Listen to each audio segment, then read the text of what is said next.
جی نہیں کافی دور ہے.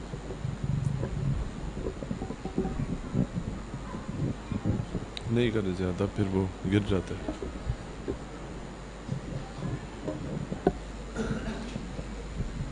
تھوڑا ڈیلے کریں, تھوڑا ڈیلے کریں. ہاں صحیح.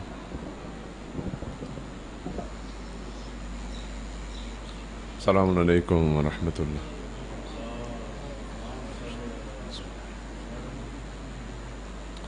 ماشاء اللہ لا حول ولا قوة الا باللہ العلی العظیم. رب اشرح لی صدری ویسر لی امری واحلل عقدۃ من لسانی یفقہوا قولی. اعوذ باللہ من الشیطان الرجیم. بسم اللہ الرحمن الرحیم.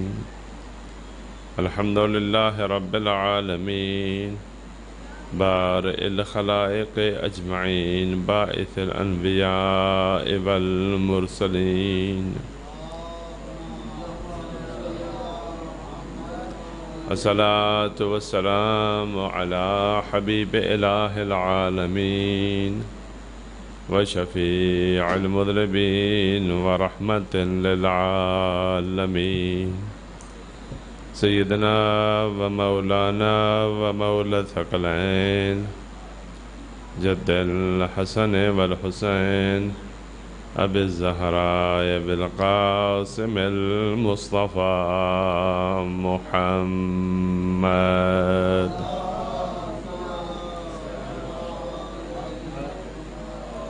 وعلى آلہ الأطیبین الأطہرین الأنجبین الذين قال الله تبارك وتعالى في شأنهم إنما يريد الله ليذهب عنكم الرجس أهل البيت ويطهركم تطهيرا.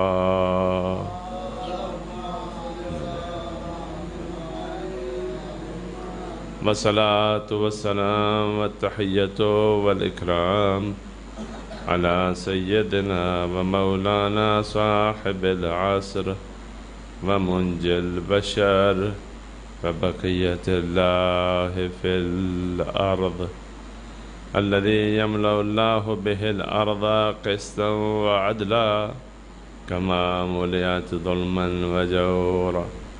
واللعنة الدائمة على أعدائهم أجمعين من يوم عداوتهم إلى يوم الدين. أما بعد فقال الله الحكيم في محكم كتابه ومتقن خطابه. أعوذ بالله من الشيطان الرجيم. بسم الله الرحمن الرحيم. يا أيها الرسول بلغ ما أنزل إليك من ربك وإن لم تفعل فما بلغت رسالته والله يعصمك من الناس إن الله لا يهدي القوم الكافرين. وقال مولانا أبي جعفر عليه الصلاة والسلام بني الإسلام على 5: الصلاة والزكاة والصوم والحج والولاية ولم يناد بشيء كما نودي بالولاية فأخذ الناس بأربع وتركوا هذه يعني الولاية. صلوات پڑھ دیجئے.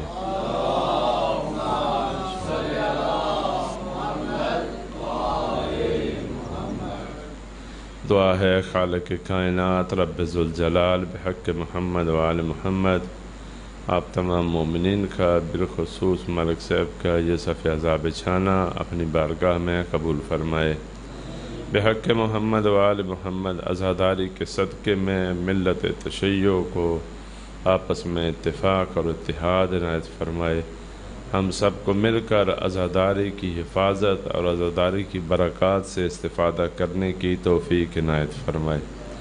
بحق محمد و آل محمد مومنین کے مال و رزق و جان اور اولاد میں برکتیں عنایت فرمائے، مومنین کی مشکلات کو حل فرمائے، مومنین کی حوائج شرعیہ کو پورا فرمائے، ہمارے والی و سرپرست امام زمانہ کے ظہور میں تعجیل فرمائے۔ دنیا میں جہاں جہاں بھی مومنین مسلمان مظلوم ہیں، پروردگار بحق محمد و آل محمد مظلومین کی نصرت، مدد، حمایت اور حفاظت فرمائے، اور ظالمین کو اپنے ظلم سمیت نیست و نابود فرمائے۔ دعاؤں کی قبولیت کے لیے خلوص نیت سے اور بآواز بلند صلوات پڑھ دیجئے۔ اللہم صلی علی محمد وآل محمد وجہ۔ موضوع جو کل عرض کیا تھا آپ احباب گرامی کے لیے کہ خداوند متعال نے اپنے دین میں کچھ مرکزی چیزیں، کچھ محوری چیزیں رکھی ہیں، اور خدا چاہتا ہے کہ ہر حال میں ان مرکزی، محوری اور بنیادی چیزوں کی حفاظت ہو، وہ اپنے مقام پر رہیں۔ اگر وہ اپنے مقام پر نہیں رہیں گی، دین کے باقی اجزاء، دین کے باقی ارکان ہوتے ہوئے بھی اپنی افادیت نہیں کر پائیں گے۔ در حقیقت دین کے ارکان کا مفید ہونا، ان سے جو استفادہ ہونا چاہیے وہ ہونا، ڈیپینڈ کرتا ہے کہ وہ اصلی اور بنیادی ارکان اپنے مقام پر ہوں۔ اگر وہ نہیں ہوئے، پورے کا پورا نظام دین ڈسٹرب ہوگا۔ صلوات پڑھ دیجئے۔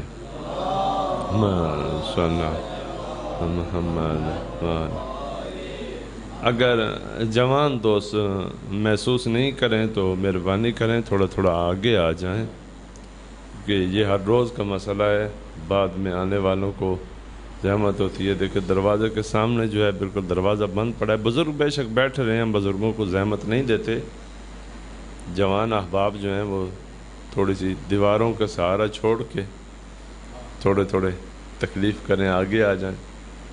خدا آپ کو سلامت رکھے۔ بار دیگر صلوات پڑھ دیجیے۔ اللہم صلی علی محمد۔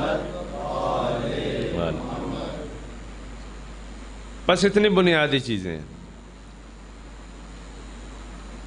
کہ باقی ارکان اس وقت مفید ہوں گے۔ دین ایک مجموعہ ہے۔ خداوند متعال نے انسان کو دنیا میں زندہ رہنے کے لیے، زندگی گزارنے کے لیے جو قانون دیا ہے وہ دین کہلاتا ہے۔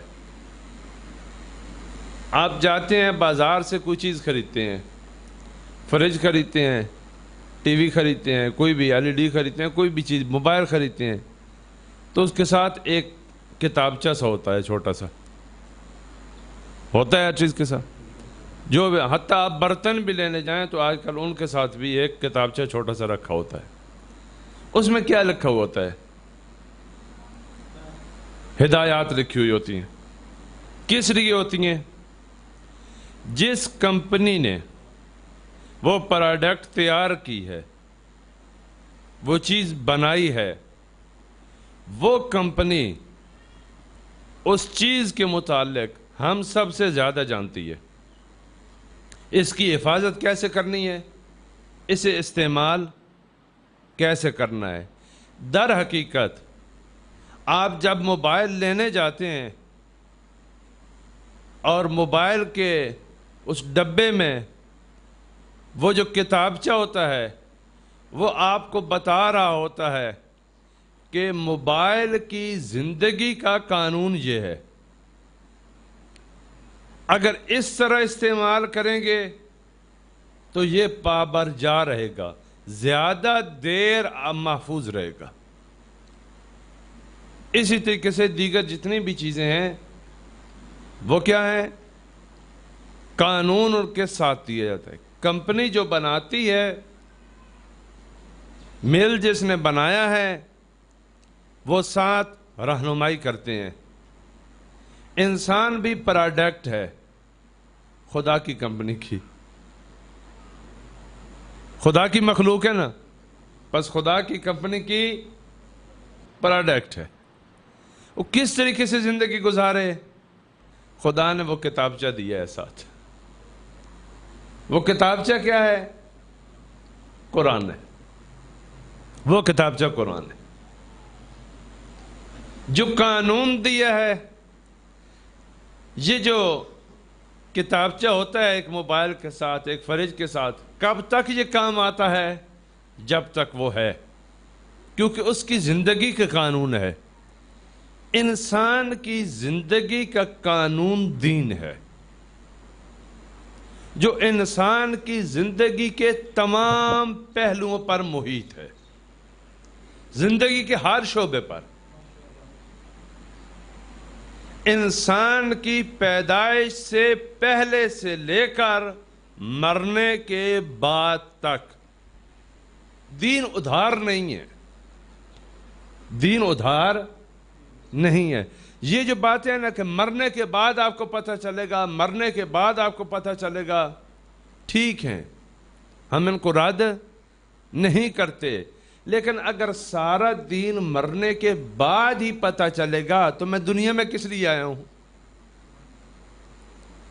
مولا علی کو نہیں مانتے، مرنے کے بعد پتہ چلے گا۔ بھائی علی وہ ادھارا امام نہیں ہے کہ مرنے کے بعد پتہ چلے، یہ ادھار ہے۔ امامت ادھار نہیں ہے۔ اسلام قبول نہیں کرتے، قبر میں پتہ چلے گا۔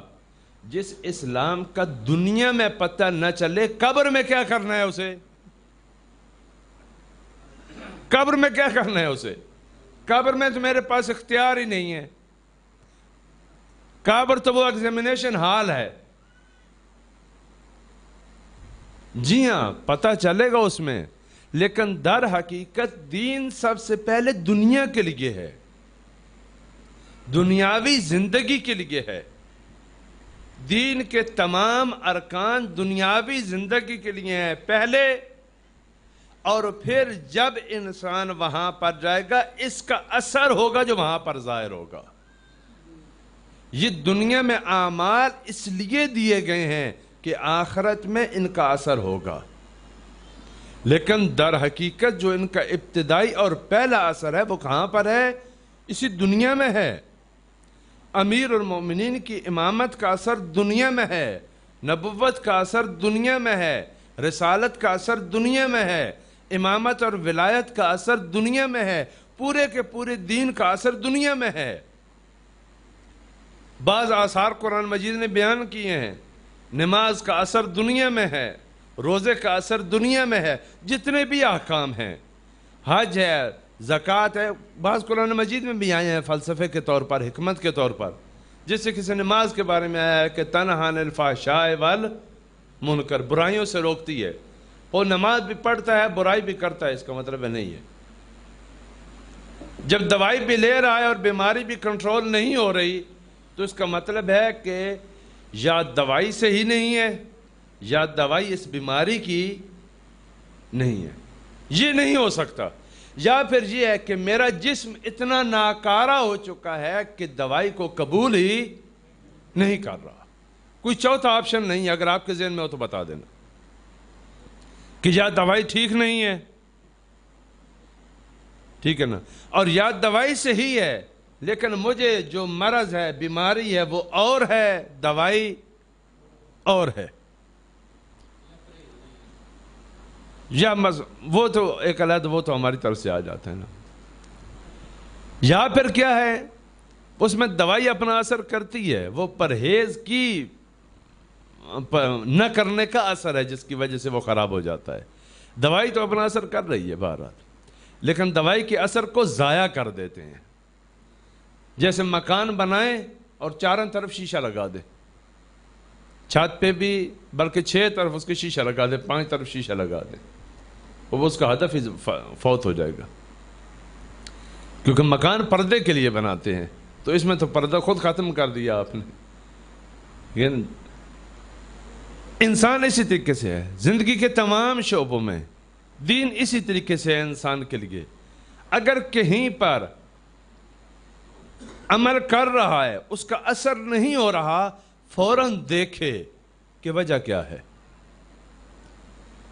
وہ قومیں کامیاب ہوتی ہیں جو اپنے اعمال کا محاسبہ کرتی ہیں، اپنے اعمال کو پھر سے دیکھتی ہیں۔ جو قومیں اپنے اعمال کا محاسبہ نہیں کرتی، فقط عمل کرتی رہتی ہیں، چلتے رہتے ہیں آگے، یہ قومیں کامیاب نہیں ہوتی۔ کامیابی کا راز فقط عمل نہیں ہے، بلکہ عمل کے اوپر نگاہ ہے۔ اگر کوئی فیکٹری میں آدمی فقط چیزیں بناتا رہے اور بیچتا رہے، حساب نہ کرے، یقین جانے نقصان کھائے گا۔ ضروری ہے کہ وہ بیٹھے حساب کتاب کرے کہ میرا اتنا میں نے خرچ کیا ہے، اتنا مجھے پرافٹ ہوا ہے، حتمن کرے، نہیں کرتے تو کرے۔ کیوں؟ اس کو اس سے اندازہ ہوگا، اس کا تسلط ہوگا، اس کا اپنے کام پر تسلط بڑھے گا۔ دین بالکل ایسے ہی ہے۔ ریاضی میں معلوم نہیں، ابھی بچے جو ہیں یہ تو صاحب انگلش میڈیم ہے، ایک ہوتا تھا ریاضی میں پڑتال کہتے تھے، پتہ نہیں آپ نے سنا ہوا ہے یا نہیں، جوانوں نے، بزرگوں نے تو پتہ ہوگا، نوجوانوں کو۔ ریاضی میں ایک سوال کرتے تھے، سوال حل کرتے تھے، یہ معمولاً کلاسوں میں نہیں بتاتے تھے، یہ گھروں میں بتاتے تھے، کیونکہ کلاسوں میں ایک حصہ ہوتا ہے بتانے کا۔ سوال کرتے تھے، مثلا کوئی بھی سوال کیا، سادہ سے سادہ سوال سے لے کر پیچیدہ سوال تک، جب سوال کرتے تھے حل ہو گیا جواب، پھر پوچھتے تھے کیا دلیل ہے کہ آپ نے یہ سوال صحیح کیا ہے؟ کہتے ہیں پڑتال کر کے دیکھ لیں۔ پڑتال کیا ہوتی ہے؟ یعنی ایک روال چل کے جانا، پھر جس روال سے چل کے آگے گئے ہیں اسی طرح چل کے ریورس گیئر لگائیں اور پیچھے آ جائیں۔ جب آپ پیچھے آ رہے ہیں، اگر اسی اصلی رقم پر پہنچ جائیں، اس کا مطلب ہے کہ آپ کا سوال ٹھیک ہے۔ آپ یہاں سے نکلے، کہاں گئے؟ امام بارگاہ میں۔ کیا دلیل ہے کہ آپ کو گھر کا پتہ ہے؟ اگر وہاں سے اکیلے دوبارہ واپس آ گئے تو اس کا مطلب ہے کہ آپ کو گھر کا۔ دین کے اعمال کی بھی پڑتال ہے کہ میں نماز پڑھ رہا ہوں، کیا دلیل ہے نماز پڑھ رہا ہوں؟ کہ نماز کے اثر کو دیکھیں، اگر وہ ہے تو پڑھ رہا ہوں، اگر نہیں ہے تو جو میں پھر پڑھ رہا ہوں یہ نماز نہیں ہے۔ یہ جو دوائی لے رہا ہوں یا یہ میری مرض کی نہیں ہے، یا یہ دوائی سے ہی، یا جو میں نے پڑھا ہے وہ نماز ہی نہیں ہے، کوئی اور چیز ہے۔ جاتے تھے معصومین علیہ السلام کے پاس اور معصومین پوچھتے تھے کہ آپ نے یہ کام جو کیا، حج کے بارے میں یہ روایت ہے، توجہ میری طرف ایک دفعہ صلوات پڑھ دیجئے۔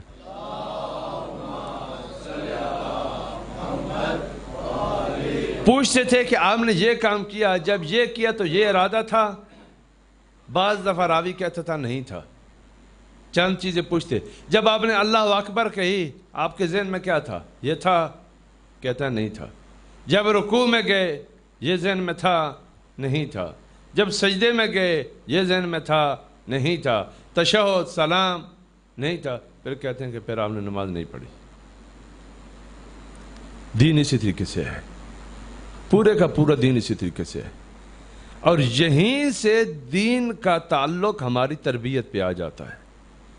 یہی وہ نقطہ ہے۔ وہ قومیں جو دین پر عمل کرتی ہیں اور پھر کہتے ہیں نا کوئی اثر نہیں ہوا۔ کیوں اثر نہیں ہوا؟ اس کی سب سے بڑی وجہ وہ پڑتال نہ کرنا ہے۔ وہی دین کو دوبارہ سے نہ دیکھنا ہے۔ لیکن جو قومیں محاسبہ کرتی ہیں، حساب کرتی ہیں، وہ کبھی ہارتی نہیں ہیں، وہ کبھی پشیمان نہیں ہوتی۔ دین کے اصلی ارکان، مہم ارکان جو خدا نے بیان کیے ہیں، ان میں سے ایک ولایت ہے۔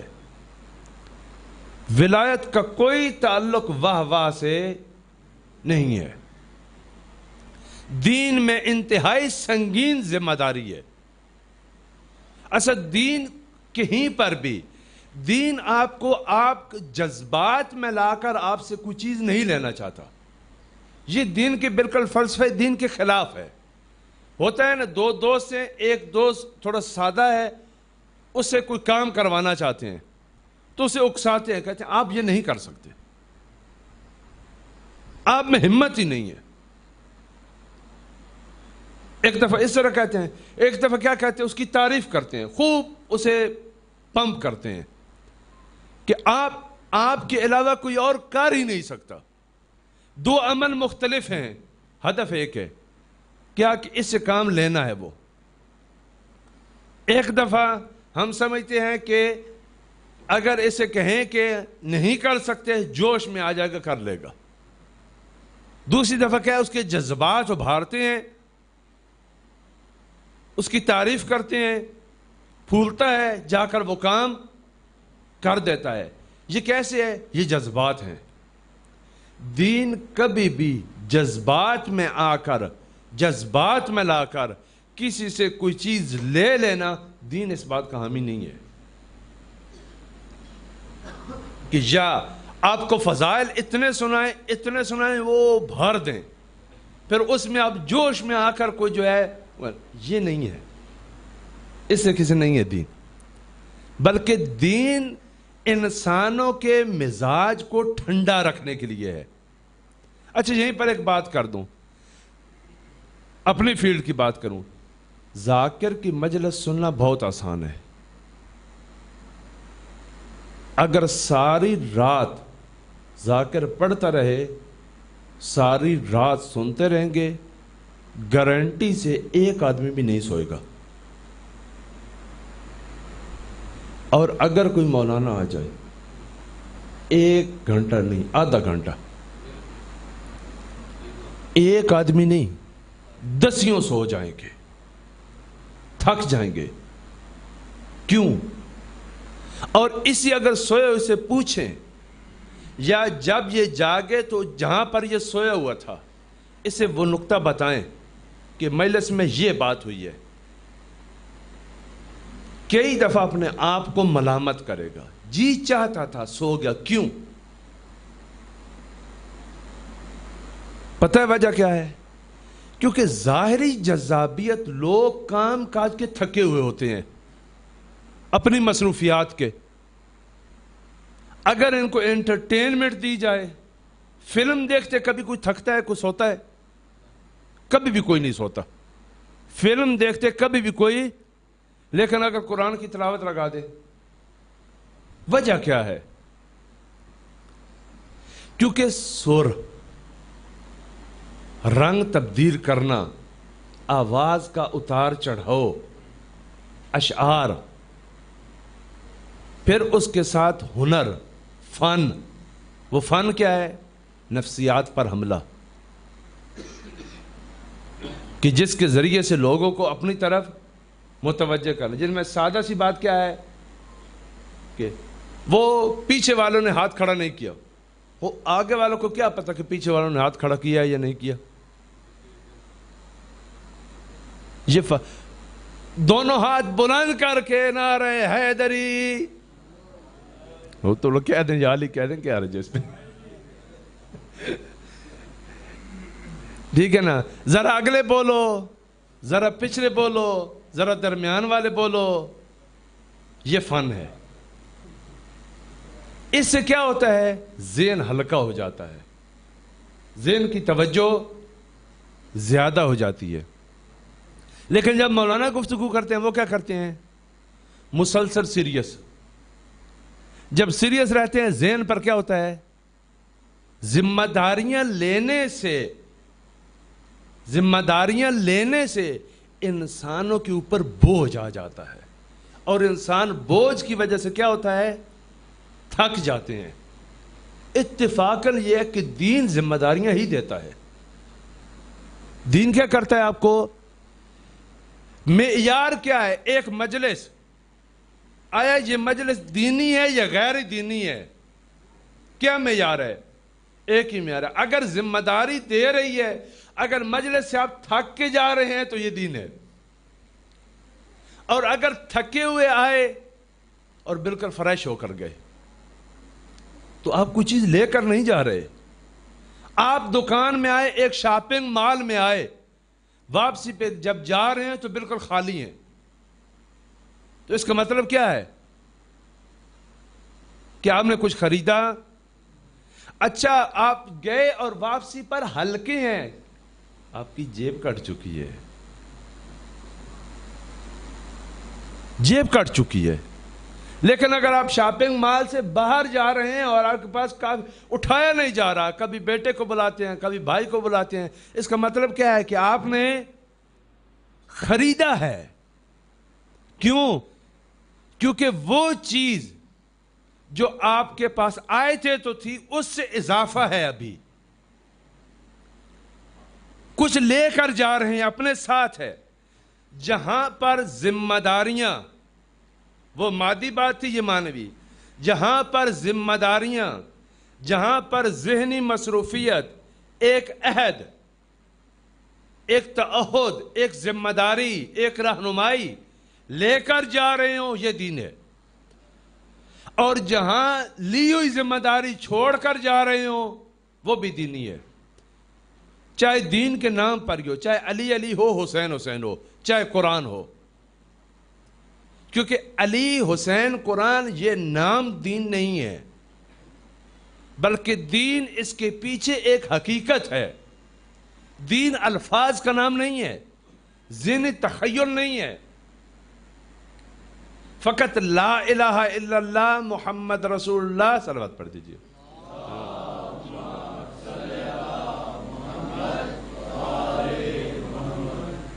لا الہ پڑھ بھی لیا تو کیا حاصل؟ دل و نگاہ مسلمان نہیں تو کچھ، دل و نگاہ، لا الہ کیا دل و نگاہ؟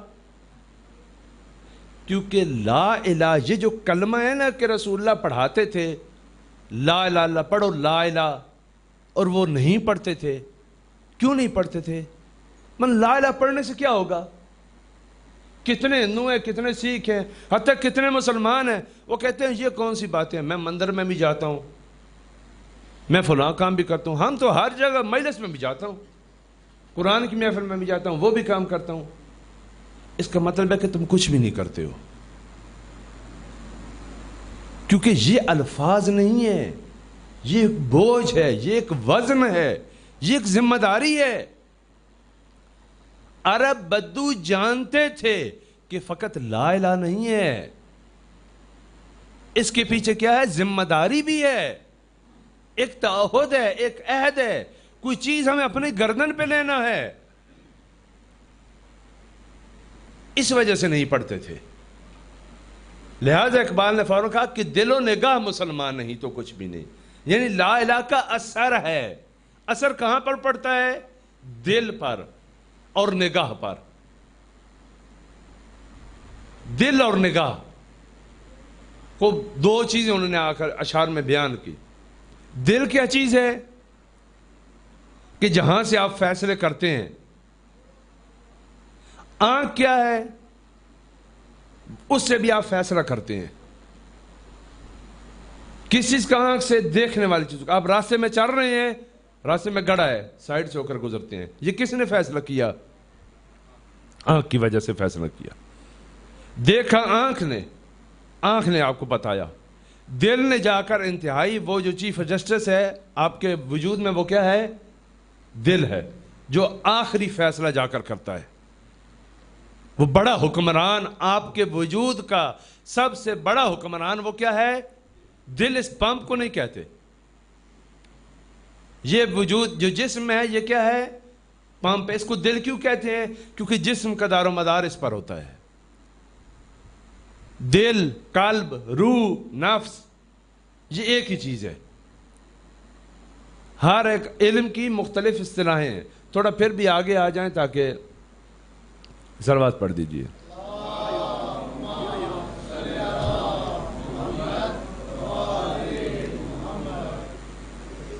یہ سب چیزیں انسان کے اوپر کیا کرتی ہیں؟ ذمہ داریاں ڈالتی ہیں. اور اگر توجہ میری طرف رہے، اگر انسان ذمہ داری نہ لے، ہم معمولاً خیانت کسے کہتے ہیں؟ ہمارے نزدیک، توجہ میری طرف رہے بھائی، ہمارے نزدیک خیانت وہ ہوتی ہے کہ اگر ہم کسی کو کہیں کہ یہ کام کرنا ہے، وہ کہے کہ میں نے کرنا ہے، ٹھیک ہے میں کر دوں گا، بعد میں نہ کرے، ہم کہتے ہیں کہ یہ کیا ہے؟ خیانت اس نے کی ہے. نہ، یہ نہیں ہے. ذمہ داری دیں اور نہ لے، ذمہ داری دیں، لے کر انجام نہ دے، ہر دو خیانت ہے. رسول خدا صلی اللہ علیہ وآلہ وسلم نے امت کو ذمہ داری دی. ذمہ داری کس چیز کی تھی؟ ولایت کی ذمہ داری تھی. ولایت کی ذمہ داری تھی. کہا کہ یہ آپ کو نبھانا ہے، یہ آپ کا کام ہے. اور بتایا کہ یہ اتنا مہم ہے، اتنا مہم رکن ہے، اتنا مہم ہے کہ اگر میں رسول اس کو انجام نہ دوں، میری رسالت کا میں نے کچھ نہیں کیا، میری رسالت خطرے میں ہے.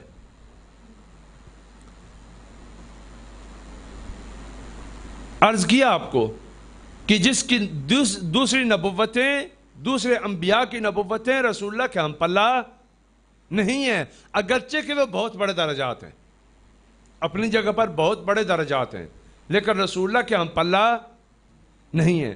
پھر نبوت کی بات ہے. رسالت نبوت سے بالا تر ذمہ داری ہے. رسالت کیا ہے؟ نبوت سے بالا تر ذمہ داری ہے. نبوت اور رسالت کا فرق معلوم ہے؟ نبوت یہ ہے کہ فیکٹری سے جا کر مال لینا، رسالت یہ ہے کہ عوام کو سپلائی کرنا.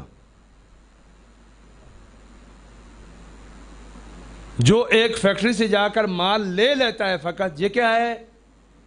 نبوت ہے. اور جو آگے اس کا تعلق اس عہدے کا نبوت سے ہے.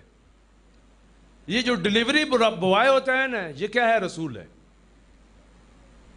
جس نے جا کر پیزا لیا ہے دکان سے، یہ نبوت ہے. اور جا کر کسی کے گھر تک پہنچانا، یہ کیا ہے؟ یہ رسالت ہے. نبی وہ ہوتا ہے جو خدا سے دین لیتا ہے، رسول وہ ہوتا ہے جو لوگوں تک پہنچاتا ہے. خدا سے لینا ایک مرحلہ ہے، عوام تک پہنچانا دوسرا مرحلہ ہے. اور مرحلہ بے مرحلہ آیا یہ دین. یعنی آج روز غدیر رسول اللہ صلی اللہ علیہ وآلہ وسلم آسان لفظوں میں 1,23,999 پلس 1 سب انبیاء کی محنت، ان کی تبلیغ لے کر اپنے ہاتھ پہ کھڑے ہیں، کیونکہ آخری نبی ہیں، ان کے بعد نبی نہیں آنا. یہ سب کچھ اس وقت بچے گا جب ولایت کا اعلان کرو گے. کتنا مہم رکن ہے دین کا. یہ فقط رسول اللہ، اگر رسول اللہ کی رسالت نہ بچے تو کسی نبی کی رسالت نہیں بچتی، کسی رسول کی رسالت نہیں بچتی، کسی نبی کی نبوت نہیں بچتی. کیونکہ دیگر انبیاء کے آنے کا ہدف اور مقصد کیا تھا؟ رسول اللہ صلی اللہ علیہ وآلہ وسلم وہ جس پیغام کو لے کر آ رہے تھے، وہ پیغام کامل نہیں تھا. اس وقت تک کامل نہیں ہوتا جب تک رسول اللہ نہ آ کر اپنا پیغام بیان کریں. اس وقت تک وہ کامل نہیں ہے. کمال اس کا کس وقت ہوگا؟ جب آ کر رسول اللہ بیان کریں گے. تو لہذا فرمایا یہ آیت اتنی مہم ہے قرآن میں. شاید آپ دیکھتے ہیں کہ ہر ایک کا موضوع بھی یہی ہوتا ہے. کئی سالوں میں ایک آدمی کا موضوع بھی یہی ہوتا ہے. 12 ائمہ بھی ایسے ہی تھے. دین کا وہ مہم رکن ہے جتنی زیادہ اس پر تاکید کی گئی ہے, جتنا بیان کیا گیا ہے, عملی طور پر لوگوں نے اسے قبول نہیں کیا. بیان بہت ہوا ہے, اتنا بیان ہوا ہے لیکن عملی طور پر نہیں ہوا. امام محمد باقر علیہ السلام فرماتے ہیں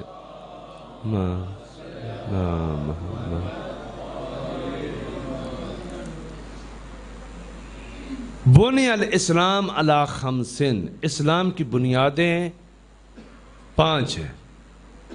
5 اسلام کی بنیادیں ہیں. ایک نماز ہے, اسلام کی بنیاد ہے. دوسرا روزہ ہے, اسلام کی. تیسرا حج ہے, اسلام کی. زکوٰۃ ہے, اسلام کی. چوتھی ولایت ہے. پھر فرمایا جیسے ولایت کی طرف بلایا گیا ہے ایسے کسی چیز کی طرف نہیں بلایا گیا. نہ نماز کی طرف, نماز تھوڑی بہت لوگ پڑھتے ہیں, زکوٰۃ بھی لوگ دیتے ہیں, حج بھی لوگ کرتے ہیں, روزہ بھی لوگ رکھتے ہیں. امام فرماتے ہیں ولایت نہیں ہے. فَأَخَذُ النَّاسِ بِعَرْبَةٍ, لوگوں نے 4 لے لیے. وَتَرَكُوا هَٰذِهِ, اس کو چھوڑ دیا, یعنی الولایہ. یہ ہے کیا؟ اس کا ایک پہلو ولایت کا جو ہم سے مربوط نہیں ہے وہ ہے مانوی پہلو. جتنے انبیاء معجزے انجام دیتے تھے کس طاقت کے ذریعے سے دیتے تھے؟ ولایت کے ذریعے سے. رسول اللہ نے شق القمر کیا, چاند کے 2 ٹکڑے کیے, کس طاقت سے؟ ولایت کی وجہ سے. کنکریوں سے کلمہ پڑھوایا, کس طاقت سے؟ یہاں پر ایک اور بات عرض کرنا چاہ رہا ہوں, شاید آپ نے سنی ہوئی ہو پہلے. رسول اللہ کا معجزہ یہ نہیں تھا کہ کنکریوں نے کلمہ پڑھا. معجزہ یہ نہیں تھا, کیونکہ کائنات کی ہر چیز خدا کی آلریڈی تسبیح کرتی ہے, ہم نہیں سنتے. رسول اللہ کا معجزہ یہ تھا کہ کانوں سے پردہ ہٹا دیا تاکہ وہ جو کچھ پڑھ رہی ہیں انسان سن لے.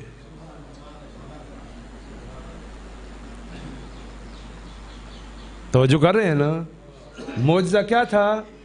قرآن مجید میں ہے ان من شیئن الا یسبح بحمدہ, کوئی ایسی چیز نہیں ہے مگر یہ کہ خدا کی تسبیح کر رہی ہے. ولیکن لا تفقہون تسبیحہم, آپ ان کی تسبیح کو سمجھتے نہیں ہیں. کائنات کی ہر چیز تسبیح کر رہی ہے, ہر چیز خدا خدا کر رہی ہے, ہر چیز سجدہ ریز ہے, ہر حالت میں سجدہ ریز ہے. یہ عوامی باتیں ہیں. وہ درخت جھکا ہوا ہے, یہ سجدہ کر رہا ہے. یہ آپ کا سجدہ ہے پیشانی ٹیکنا, درخت کا سجدہ یہ نہیں ہے. معجزہ کیا تھا؟ کانوں سے پردہ ہٹا دیا, انسان سن لے. انسان کو بڑھانا ہے نہ کہ کنکریوں کو بڑھانا ہے.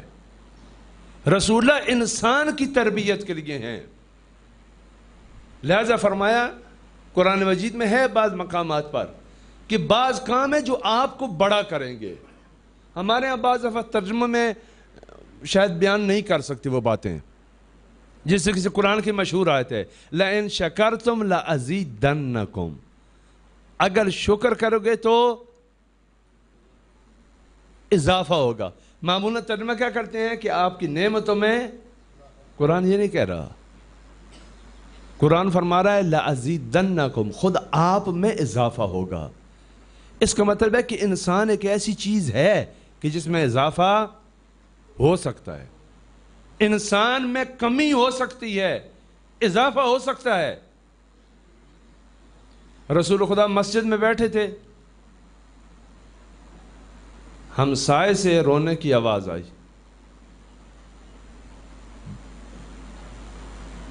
رسول خدا نے کہا کہ ایک پتھر تھا صحابہ کو جو 70 سال سے جہنم کی طرف جا رہا تھا، آج جہنم میں گر گیا.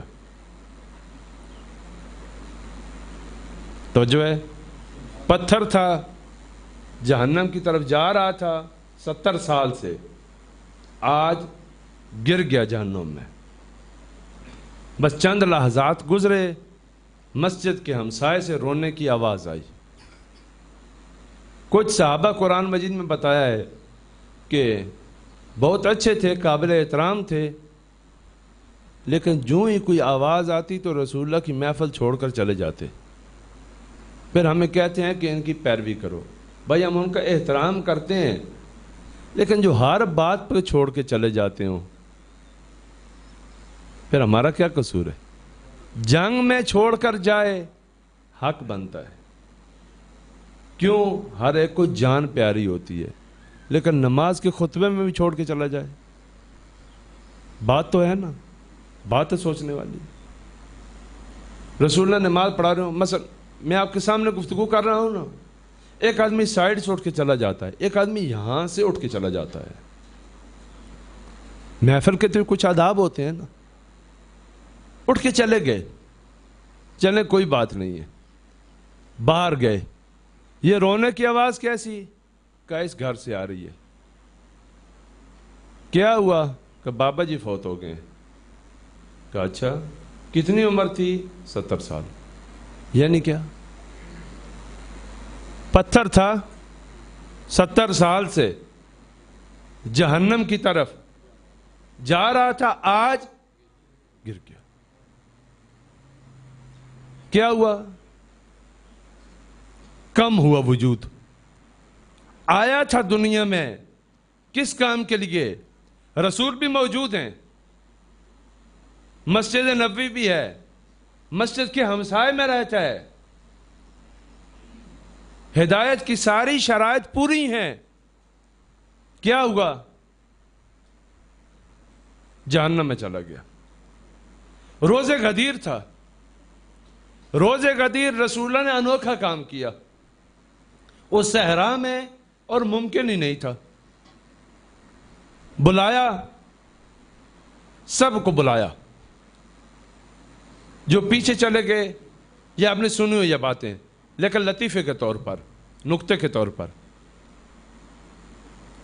کوئی آدمی ارد گرد کے محلے کے، اپنے گاؤں کے سب لوگوں کو اکٹھا کرے، جاننے والوں کو اکٹھا کر کے سب کو ایک جگہ جمع کرے. پھر ایک آدمی کو اٹھائے، کہا آپ کو جمع اس لیے کیا ہے کہ آپ کو بتاؤں کہ یہ میرا دوست ہے. اب کیا کہیں گے؟ یہ عقل مند ہے. آپ کیا سوچیں گے؟ فقط اتنی سی بات کرے کہ یہ میرا کیا ہے. رسول اللہ غدیر میں دوستی نہیں بتانا چاہتے تھے. رسول اللہ نے انوکھا کام کیا. وہ ممبر بنانا تھا، اور تو کوئی چیز نہیں تھی. کرسی صحرا میں حج کر کے آ رہے تھے، اونٹ موجود تھے. کہا ان کا جو پالان ہے وہ اتارے. 2-3 پلان جتنے ہو سکے وہاں پہ رسول اللہ نے امیر المومنین کا ہاتھ پکڑ کے دکھایا کہ یہ میرے بعد کیا ہیں؟ ولی ہیں، خلیفہ ہیں، امام ہیں. ایک آدمی اٹھا، ایک شاعر، مولا علیہ السلام کا سب سے پہلا ذاکر حسان ابن ثابت اٹھا. اٹھ کر اس نے شعر کہے. اتنے شعر کہے کہ رسول اللہ نے بھی واہ واہ کی. رسول اللہ نے بھی اس کو داد دی. پھر رسول اللہ نے اسے ایک سند دی، ایک سند، ایک تمغہ دیا، ایک گولڈ میڈل دیا. رسول اللہ نے اسے کیا دیا؟ فرمایا کہ حسان، جب تک آپ ہماری حمایت میں بولتے رہو گے، آپ کی زبان پر روح القدس بولے گا. روح القدس وہ فرشتہ ہے جو ہر نبی کے پاس بھی نہیں آتا. روح القدس وہ فرشتہ ہے جو ہر نبی کے پاس بھی نہیں آتا. حضرت جبرائیل علیہ السلام سے اس کا مقام بڑا ہے. حضرت روح القدس علیہ السلام کا کہ حسان ہماری حمایت میں جب تک بولتے رہو گے اس وقت تک آپ کی زبان پر روح القدس بولے گا. کیا کیا؟ علی کی ولایت کی گواہی دی. جب رسول اللہ کی رحلت ہوئی 2 یا 3 دن بعد اسے کہا گیا کہ او تو نے رسول اللہ سے شاباش دی تھی، فیس لی تھی، مجلس پڑھی تھی، قصیدہ پڑھا تھا. کہتا ہے میں بھول گیا.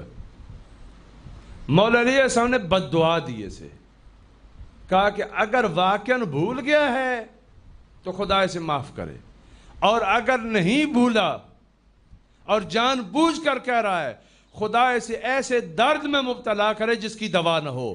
کینسر ہوئی اور مر گیا. ایک بیماری لگی، لا علاج، بری حالت میں مرا.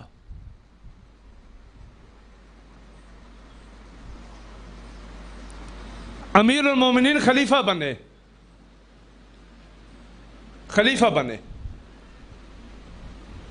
کیا کیا؟ ہر علاقے کے لوگوں کو بلایا کہ آپ کے کیا کیا مسائل ہیں، خلیفہ حل کرے گا. اپنا اپنا بعض علاقوں میں نمائندہ بھیجا کہ جاؤ اس علاقے کے لوگوں سے ان کے مسائل پوچھو. ایک نمائندہ یمن بھیجا. ایک اپنا نمائندہ کس کو کہاں بھیجا؟ یمن بھیجا. کہا یمن کے معتبر لوگوں کو اکٹھا کرو اور ان سے پوچھو کہ آپ کے علاقے کے کیا کیا مسائل ہیں. معتبر لوگوں سے مراد کیا ہے؟ وہ لوگ کہ جو سیاسی طور پر ایک معاشرے میں ویلیو رکھتے ہوتے ہیں، لیکن بعض سیاسی ایسے ہوتے ہیں جن کا کردار اچھا نہیں ہوتا، اور بعض نیک پاک بھی ہوتے ہیں، نمازی بھی ہوتے ہیں، اور علاقے کے مسائل پر بھی ان کی نظر ہوتی ہے. انہوں نے پورے یمن سے لوگوں کو اکٹھا کیا. پورے یمن کے مین اور معتبر لوگوں کو کیا کیا؟ اکٹھا کیا. پھر ابھی سب لوگوں کو تو مولا علی السلام کے پاس نہیں لے کے آ سکتے تھے. ان میں سے کن کو انتخاب کیا؟ کہا آپ آپس میں بیٹھ کر ایک دوسرے کو جانتے ہو، 70 آدمی منتخب کرو. کتنے آدمی؟ 70. جو نیک بھی ہوں، اس طرح ہوں کہ ہم انہیں امیر المومنین کے سامنے پیش کر سکیں. 70 آدمیوں کو منتخب کریں اور علاقے کے مسائل سے بھی آگاہ ہوں. 70 آدمی اکٹھے ہوئے. انہوں نے 70 آدمی کہا، ہر ایک نے کہا یہ ہمارا نمائندہ ہے، یہ ہمارا نمائندہ ہے. یعنی پورے یمن کے کتنے نمائندے ہوئے؟ 70. پھر 70 آدمیوں کہا کہ آپ کو بھی امیر المومنین کے پاس نہیں لے کر جا سکتے. آپ کو بھی امیر المومنین کے پاس نہیں. مولا علی کی اتنی مصروفیات ہے، 70 آدمیوں کی باتیں نہیں سن سکتے. آپ مل کر اپنے میں سے 7 آدمیوں کو منتخب کرو. ان 70 نے کن کو منتخب کیا؟ 7 کو. کہا اتنی بھی فرصت نہیں ہے مولا کے پاس، آپ 7 مل کر ایک آدمی کو منتخب کرو. اس ایک آدمی کو منتخب کیا گیا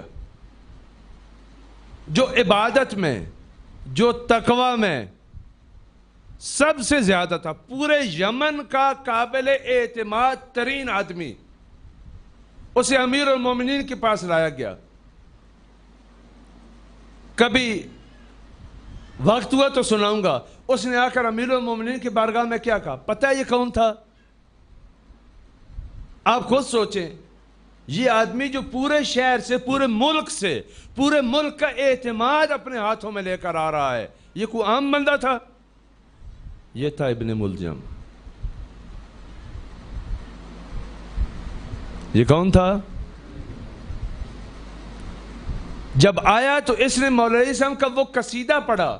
اگر میں اس محفل میں پڑھوں، میں نے کئی دفعہ پڑھا ہے، لوگوں نے اٹھ کے نعرے لگائے ہیں. جب خوب نعرے لگا چکے ہیں تو بعد میں نے بتایا، میں نے کہا پتہ ہے یہ کس کا قصیدہ ہے؟ یہ ابن ملجم کا قصیدہ ہے.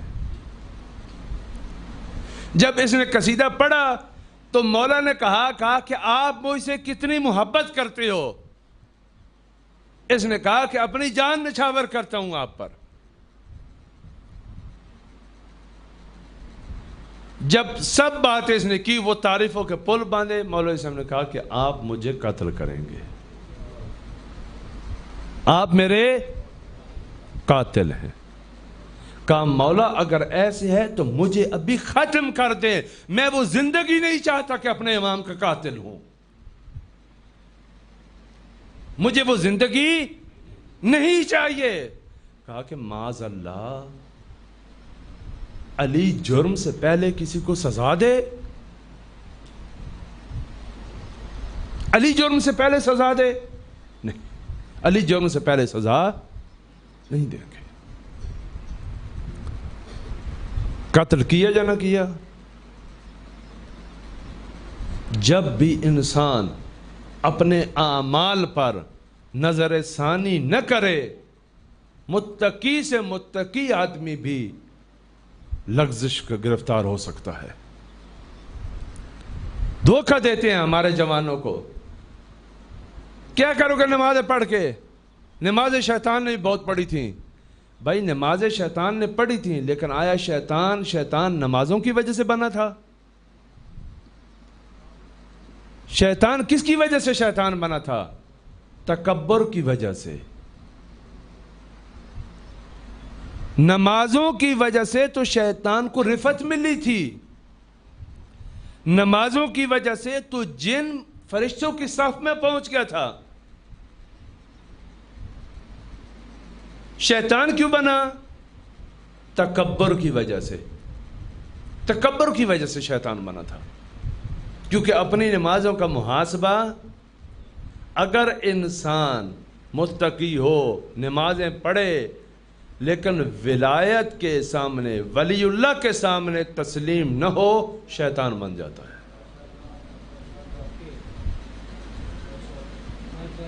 رسول اللہ کی رسالت اگر یہ نہ کیا، رسالت کا کچھ بھی، رسالت ڈیپینڈ ہو گئی کس پر؟ ولایت پر. عبادت ایک انسان کی، حتی جن کی عبادت ڈیپینڈ ہے کس پر؟ ولی اللہ کی اطاعت پر. یہ نہ ہوا، کچھ نہیں کیا. شیطان نے ولایت کا انکار کیا تھا. معنی عرض کروں گا کہ ولایت کا کیا معنی ہے. اتنا مہم رکن ہے دین کا، اتنا مہم رکن ہے، اگر یہ نہ ہو کچھ بھی نہیں ہے. اور جنہوں نے اس کا اقرار کیا، جنہوں نے تسلیم کیا، تاریخ میں ہے، معلوم نہیں میرے پاس کتنا وقت ہے، صلوات پڑھ دیجئے.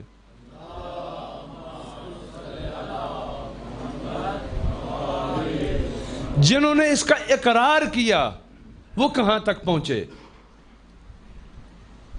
آخری بات، اور پھر میں، وقت ہے جو ختم ہو گیا پتہ نہیں جی، 5 منٹ میں توجہ کرنا. امام جعفر صادق علیہ السلام کا بیٹا ہے، صلی اللہ محمد، علی نام ہے. نام کیا ہے؟ علی. بیٹا امام جعفر صادق علیہ السلام کا ہے. بھائی کس کا ہوا؟ امام موسیٰ کاظم علیہ السلام کا. چچا امام رضا علیہ السلام کا. ایسے ہی ہے نا، امام کا بیٹا، امام کا پوتا، امام کا بھائی، امام کا چچا. عمر 90 سال سے زیادہ. کس وقت؟ جب امام محمد تقی علیہ السلام کو امامت ملی. جب امام رضا علیہ السلام شہید ہوئے، امام جعفر صادق علیہ السلام کے اس بیٹے کی عمر کتنی ہو چکی تھی؟ 90 سال سے زیادہ. امام محمد تقی علیہ السلام کی کتنی عمر تھی؟ 7 سال. کتنی عمر تھی؟ 7 سال. اس کی کتنی عمر ہے؟ 90 سال سے زیادہ. امام محمد تقی علیہ السلام کے سامنے ایسے بیٹھتا ہے جیسے نمازی تشہد میں بیٹھتا ہے،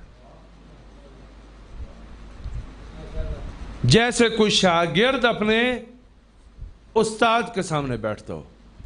لوگ کہتے ہیں آپ خود امام کے بیٹے ہیں، امام کے پوتے ہیں، امام کے بھائی ہیں، امام کے چچا ہیں، اور ان کے دادا بنتے ہیں، تو یہ زیب نہیں دیتا کہ آپ اس بچے کے سامنے اتنا تواضع کریں. آپ کو یہ حق نہیں بنتا.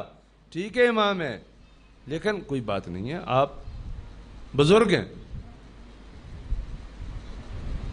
پتہ کیا کہا اس نے؟ کہا یہ جو باتیں آپ کر رہے ہیں خدا اس کو جانتا تھا یا نہیں جانتا تھا؟ خدا بھی جانتا تھا میں امام کا بیٹا ہوں، امام کا پوتا ہوں، امام کا بھائی ہوں، امام کا چچا ہوں، لیکن خدا نے اس بچے کو امامت دی ہے اور مجھ بوڑھے کو نہیں دی. اس کا مطلب ہے کہ امامت وہ گوہر ہے، وہ خصوصیت ہے جو اس بچے میں پائی جاتی ہے اور مجھ میں نہیں ہے. کتنا تسلیم ہے. کیوں درجات ملے، کیوں اتنی عظمت ملی علی ابن جعفر کو، کہ جس کی آج تک بہت ساری احادیث ہمارے پاس ہیں. 1000 دفعہ دن میں حوضوں میں علی ابن جعفر کا نام لیا جاتا ہے اور پاکیزہ ترین لوگ اس پر صلوات پڑھتے ہیں. کیا یہ کم اثاثہ ہے؟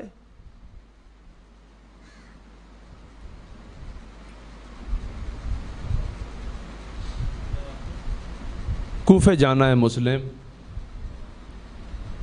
ٹھیک ہے مولا، سمجھ گئے امامت کو کہ اگر یہ ایسا رکن ہے، یہ ہوا تو سب ہے ورنہ نہیں.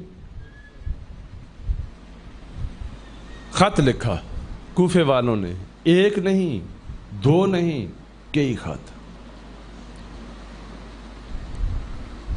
ہمارے پاس اپنا نمائندہ بھیجے، وہ بنا چڑھا کر کہ ہمارے پھل پک چکے ہیں اور آپ کی انتظار میں ہیں، اور ادبی جملات بہت زیادہ جوڑ توڑ کر لکھتے تھے کہ ہمارے پاس بھیجے. امام نے کاغذ قلم اٹھایا. مسلم جوان ہے، 30 سال سے کم عمر ہے، 26 سے 28 کے درمیان حضرت مسلم کی عمر مبارک ہے. اتنی زیادہ عمر نہیں ہے حضرت مسلم کی. آپ میں سے بہت سارے جو ہیں اس سے زیادہ عمر کے بیٹھے ہوں گے. خط لکھا، انی باعث الیکم اخی وابن عمی وثقتی من اہل بیتی مسلم ابن عقیل. میں حسین ابن علی اپنے بھائی، اپنے چچا زاد، اپنے بااعتماد ترین فرد کو آپ کی طرف بھیج رہا ہوں. وہ مسلم ابن عقیل ہیں، ان کی اطاعت کرنا. کوفے بھیج دیا. مسلم کوفے آ گئے. کوفے میں کیا کر رہے ہیں؟ ولایت کے ارد گرد لوگوں کو جمع کرنا چاہتے ہیں. یزید اور نظام یزیدی کے خلاف قیام کی خاطر افراد کی ضرورت ہوتی ہے. جن لوگوں نے دین کا کام کرنا ہو وہ اپنے سے لوگوں کو دور نہیں کرتے، دوروں کو بھی قریب کرتے ہیں. وہ جھوٹے لوگ ہوتے ہیں جو دین کا نعرہ بھی لگاتے ہیں اور اپنوں کی توہین بھی کرتے ہیں. کوفے والوں کو ساتھ ملایا. ساتھ ملا کر ایک بڑی تعداد نے بیعت کی، ووٹ دے دیا اپنا مسلم کو. مسلم نے امام حسین صاحب کو خط لکھا. کیا خط لکھا؟ کہ مولا کوفہ آمادہ ہے، آپ کوفے تشریف لے آئیں. یہ خط امام اعصام کو ذی الحج میں موصول ہوا. 8 ذی الحج کو احرام توڑے اور کوفہ کی جانب روانہ ہوئے. حالات تبدیل ہو گئے.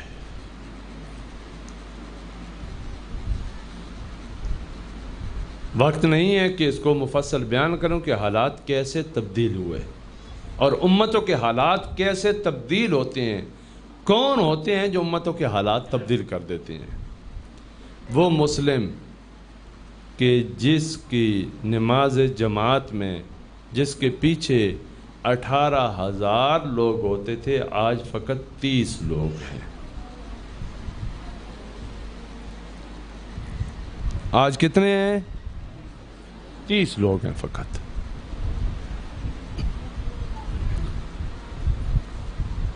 مسلم کربلا کی کتاب کی فہرست ہے. کتاب کربلا کی فہرست ہے. فہرست میں وہی کچھ ہوتا ہے جو کتاب کے اندر ہوتا ہے، لیکن مختصر طور پر ہینڈز ہوتے ہیں. کربلا کے ہینڈز سارے کہاں پر ہیں؟ مسلم میں موجود ہیں. جو کربلا میں پیش آیا مسلم کے ساتھ پیش آیا، لیکن مختصر طور پر. لہذا شہادتوں میں پہلے تذکرہ حضرت مسلم کا ہوتا ہے. روز عاشورہ امام حسین صاحب نے مسلم کو یاد بھی کیا تھا. مسلم نے بھی آخری وقت امام حسین کو بہت یاد کیا تھا. ایک بڑا قریبی تعلق تھا. رسول اللہ حضرت عقیل سے بہت پیار کرتے تھے. پوچھا کیوں؟ کہا 2 وجہ ہیں.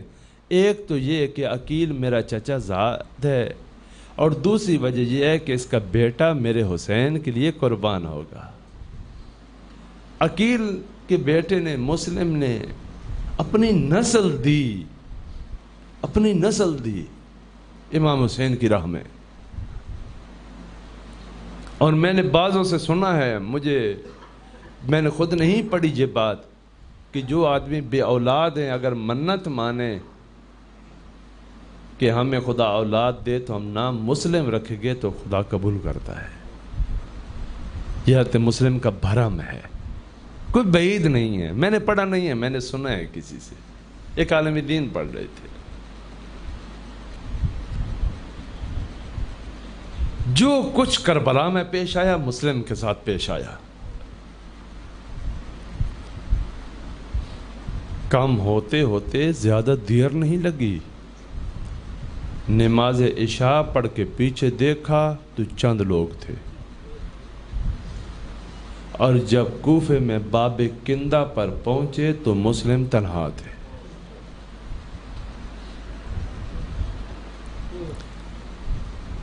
بس ہم و غم یہی ہے کہ جیسے ہو سکے میں کوفے سے باہر نکلوں، باہر نکل کر امام حسین اسم کو خبر دوں کہ مولا کوفے میں نہیں آنا.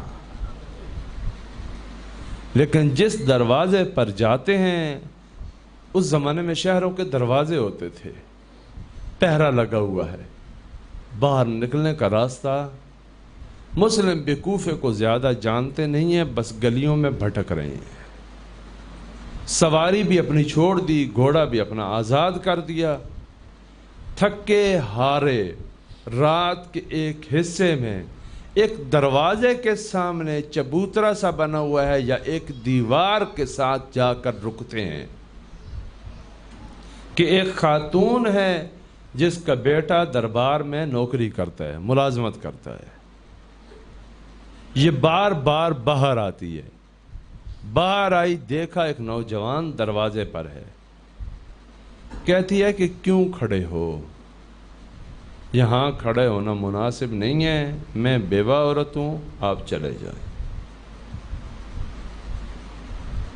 تھوڑی دیر بعد اندر جاتی ہے، کچھ دیر بعد واپس آتی ہے، دیکھتی ہے پھر وہی آدمی کھڑا ہے. پھر کہتی ہے کہ میں شریف زادی ہوں، میرے دروازے پر کھڑا اچھا نہیں لگتا. کون ہو اے مسافر؟ جب تیسری دفعہ یہ آئی، بلکہ دوسری دفعہ مسلم نے پانی مانگا. روٹی مانگنا عیب ہے، پانی مانگنا عیب نہیں ہے. امام حسین صاحب نے کربلا میں روٹی کسی سے نہیں مانگی، پانی مانگا تھا. روٹی کسی کھانا مانگنا ذلت ہے، لیکن پانی مانگنا ذلت؟ اہل بیت کے کسی فرد نے کبھی کھانا نہیں مانگا، پانی مانگ لیتے تھے۔ کہا اے کنیز خدا میں پیاسا ہوں، مجھے پانی لا کر دو۔ پانی لا کر دیا۔ جب پانی لا کر دیا، پانی پیا، واپس تھوڑی دیر بعد آئی، پھر مسلم وہیں پر کھڑے تھے۔ ابھی لہجہ تبدیل ہے۔ کہا میں نے آپ کو کہا نہیں تھا؟ آپ نے کہا پانی لے آؤ، میں لے آئی۔ ابھی چلے جاؤ، اپنے گھر چلے جاؤ۔ بس یہ کرنا تھا تو مسلم نے سر نیچے کیا اور کہتے ہیں گھر وہ جائے جس کا گھر ہو۔ میرا تو کوئی کوفے میں گھر نہیں ہے۔ جب یہ سننا تھا تو رک گئی۔ پوچھتے تم کون ہو کہ آپ کا کوفے میں گھر نہیں ہے؟ کہا میں مسافر ہوں۔ کون ہو؟ کہا مسلم ابن عقیل ہوں۔ کہا آپ مسلم ہیں؟ میں تو آپ کے خاندان کی نوکرانی ہوں، یہ گھر آپ کا گھر ہے، آئیے تشریف لائیں، آج رات ہمارے پاس رک لیں۔ دیکھا ماننے والی عورت ہے، حضرت مسلم کو بالا خانہ میں جگہ دی، کھانا لائی، حضرت مسلم نے نہیں کھایا، عبادت میں مصروف ہیں۔ کچھ دیر حضرت مسلم کو اونگ آئی، امیر المومنین خواب میں آئے، کہا مسلم جلدی آؤ، ہم آپ کا انتظار کر رہے ہیں۔ اٹھے، نماز تہجد کا ٹائم تھا، نماز پڑھی، نماز صبح پڑھ کر ابھی تاکیبات ہی پڑھ رہے ہیں کہ ادھر سے گھوڑے کے ٹاپوں کی آواز آ گئی۔ اللہ رے خاندان اہل بیت کی غیرت!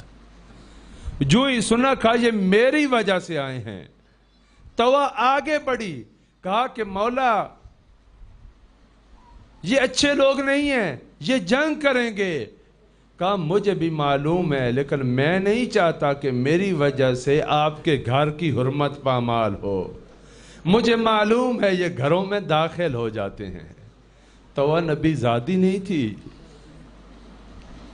سلام ہو تیری غیرت کو اے مسلم، تو نے ایک عام خاتون کے گھر میں فوج کا آنا برداشت نہ کیا۔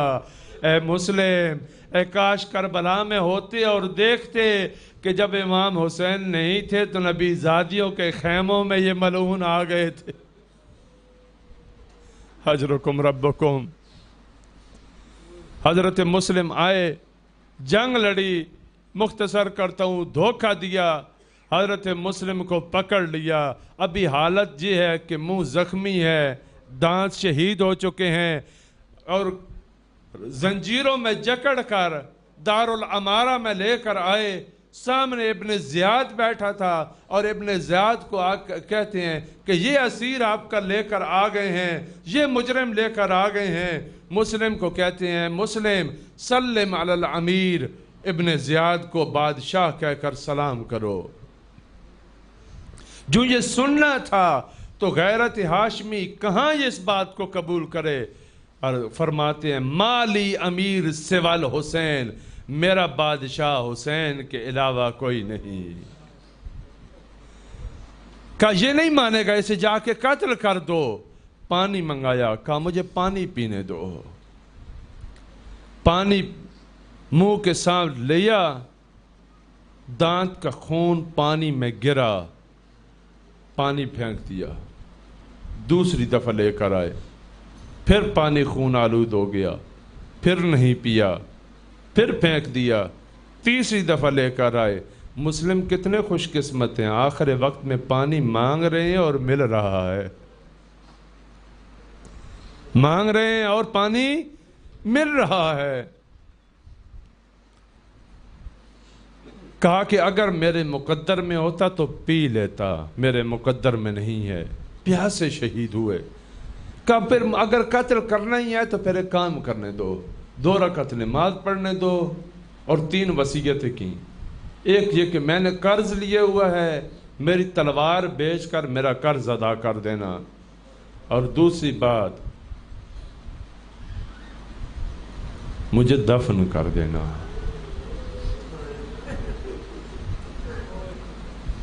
نہ جانے آپ نے کیا دفن کیا مسلم کو نہیں کہ مجھے دفن کر دینا. اور تیسری بات کہا میرے مولا کو پیغام پہنچا دینا کہ کربلا نہیں کوفہ نہیں آنا.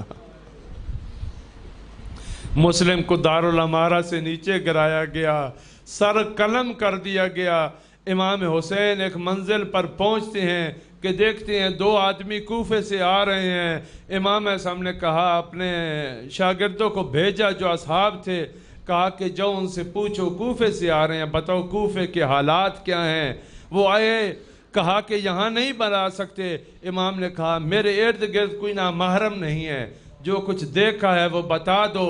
جب وہ آئے تو انہوں نے کیا بتایا, کہا مولا ہم کوفے میں سے جب نکلے ہیں تو کیا دیکھا کہ ہانی اور مسلم کے پاؤں میں رسی بندھی تھی, اور کوفے کی گلیوں میں مسلم اور ہانی کے جنازے کو گھسیٹ رہے تھے, اور مسلم کا سر دارالامارہ پہ لٹکایا ہوا تھا. امام نے کہا انا للہ وَإِنَّا إِلَيْهِ راجعون. خیمے میں گئے اور خیمے میں جا کر حضرت زینب علیہ کو کہا اے زینب مسلم کی بیٹی کو بلا کر لے آؤ.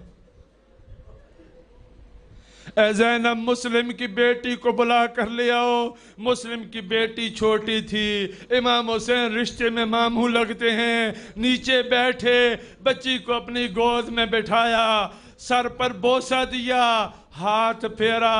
ادھر سے رو رہے ہیں, ادھر سے بچی پر شفقت کر رہے ہیں. کچھ دیر بعد بچی نے ماموں کے چہرے کی جانب دیکھا تو پریشان ہو گئی. کہتی ہے کیا ہوا ہے ماموں جان, کیا میں یتیم تو نہیں ہو گئی؟ امام نے کہا اے حمیدہ, اے حمیدہ آج کے بعد مجھے اپنا بابا سمجھنا. حمیدہ تجھے تسلیت عرض ہے. عزیزو یہ منظر سارے بچے دیکھ رہے تھے, یہ منظر سکینہ دیکھ رہی تھی کہ جب کسی کا باپ مرتا ہے تو اس کے ساتھ پیار ہوتا ہے, لوگ اس کے ساتھ پیار کرتے ہیں. لیکن کربلا میں یہ منظر تبدیل ہو گیا جب اعلان ہوا قد قتل الحسین بکربلا, قد ذبح الحسین بکربلا, ہائے حسین کربلا میں شہید کر دیے گئے. جب یہ اعلان ہوا تو سکینہ سے کسی نے پیار نہ کیا, دور چھینے گئے, تماچے مارے گئے, چادریں اتاری. وَسَيَعْلَمُ الَّذِينَ ظَلَمُوا أَيَّ مُنْقَلَبٍ يَنْقَلِبُونَ.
مسلم دی لاش نو کوفے دیاں گلیاں وچ بے درداں نے پھرایا.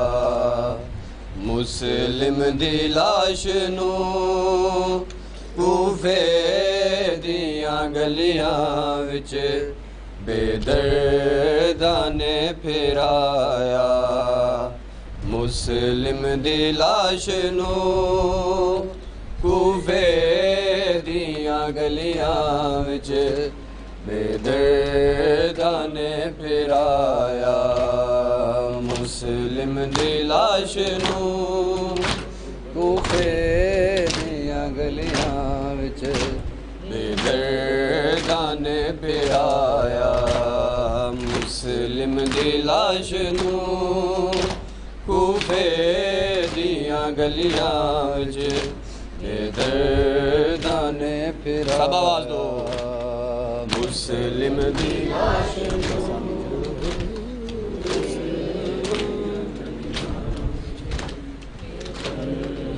نے پھرایا مسلم دی لاش نوں کوفے دیاں گلیاں وچ درداں نے پھرایا جڑا ہے وارث لاوارثاں دا ساڈے سامنے آوے ہر چوک اعلان کرایا مسلم دی لاش نوں کوفے دیاں گلیاں وچ بے درداں نے پھرایا مسلم دی لاش نوں کوفے دیاں گلیاں وچ بے درداں نے پھرایا مسلم دی لاش نوں کوفے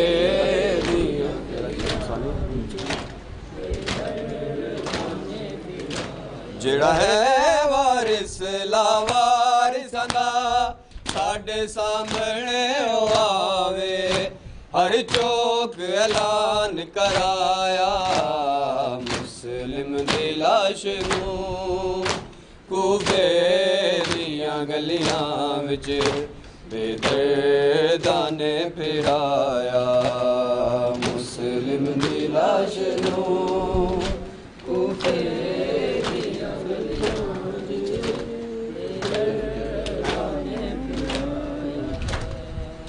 مسلم دی لاش نوں کوفے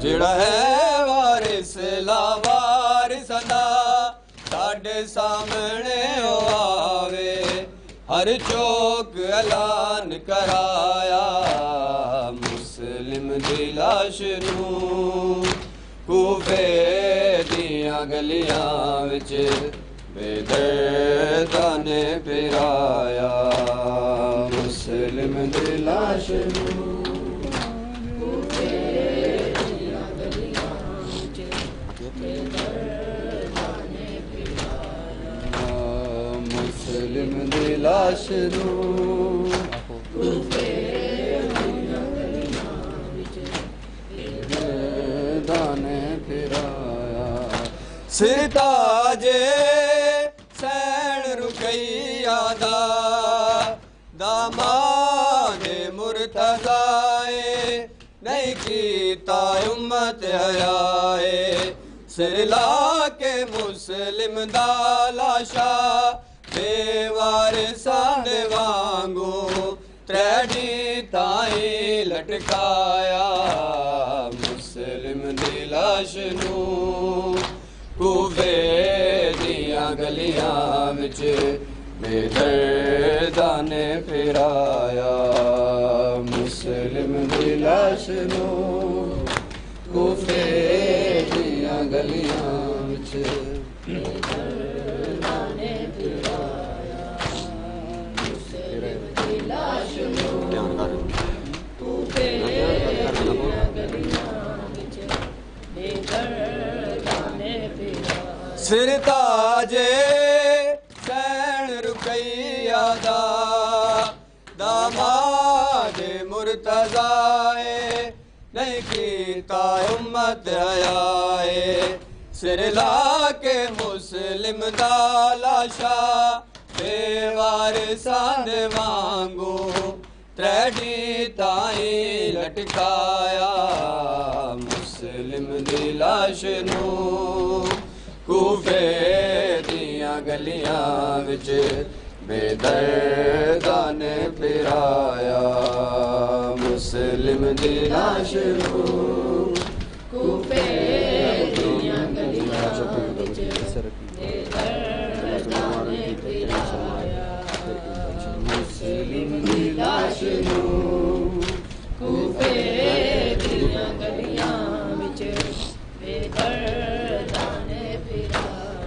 پتراں تو کوفے آیا شبیر دا وکیلے ہے لوگو پسر اکیلے ایک مسلم نو مارن کیتے کئی مسلمان آئے پھر عید دا جشن منایا مسلم دی لاش نو کوفے دیاں گلیاں وچ بے درداں نے پھرایا مسلم دی لاش نو کوفے دیاں گلیاں وچ بے درداں نے پھرایا مسلم دی لاش نو کوفے دیاں گلیاں وچ بے درداں نے پھرایا جڑا ہے وارث لا وارثاں دا ساڈے سامنے آوے ہر چوک اعلان کرایا مسلم دی لاش اور محمد وال محمد صلوات